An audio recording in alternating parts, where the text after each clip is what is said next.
Dibacanya gimana ya? Dibalik, kiri, kanan.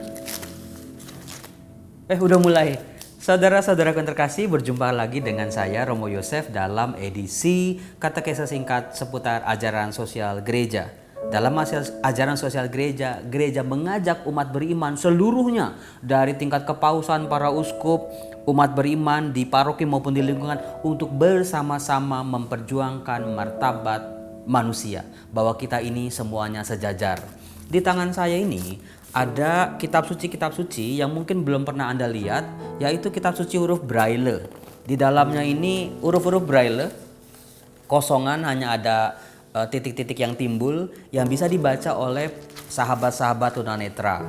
Sudah saatnya gereja menyediakan sarana dan prasarana bagi mereka yang mengalami disabilitas, supaya mereka juga bisa mengenal firman Tuhan, bisa membaca secara pribadi firman Tuhan melalui keterampilan-keterampilan mereka, melalui kelebihan-kelebihan yang Tuhan berikan kepada mereka.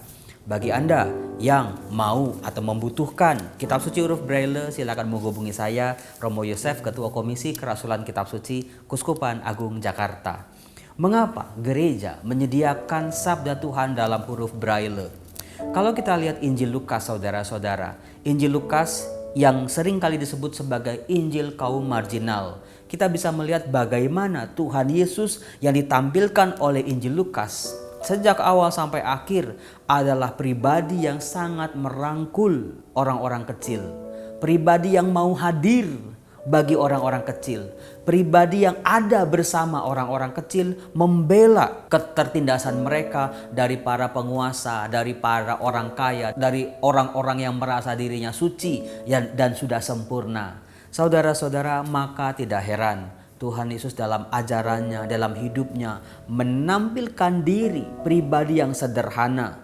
Mulai dari lahir di kandang domba, dalam kesederhanaan, lahir dari keluarga Nazaret, lalu juga bagaimana dari kecil mengalami penindasan demi penindasan, sampai Yesus dewasa, memilih para murid bukan orang-orang hebat tetapi para nelayan dengan segala keterbatasan mereka. Yesus makan bersama orang-orang berdosa. Yesus hadir bersama orang-orang yang sering kali dianggap kotor oleh para karyawan-karyawan kecil yang gajinya tidak seberapa. Saudara-saudara, apakah Anda tahu bahwa masyarakat di zaman Yesus adalah masyarakat dengan keadaan yang sangat tertindas? Mereka sedang dijajah oleh kerajaan Romawi, tetapi mereka juga seringkali ditindas oleh orang-orang yang menganggap diri suci, para imam, orang-orang Farisi, ahli-ahli Taurat yang merasa diri sudah sempurna. Maka kehadiran Allah, inkarnasi Allah menjadi manusia dalam diri Yesus bukan hanya hadir untuk orang-orang miskin, tetapi Yesus sendiri hadir sebagai orang miskin, sebagai orang sederhana. Dari situ Yesus bisa merangkul semua orang-orang sebagai saudaranya. Apakah Anda ingat ketika Yesus makan bersama dengan orang-orang kaya? Yesus mengajak mereka untuk punya hati berbagi bagi orang miskin. Saudara-saudara, mari keadaan kita gak usah nunggu kita kaya supaya kita bisa berbagi kepada mereka yang miskin.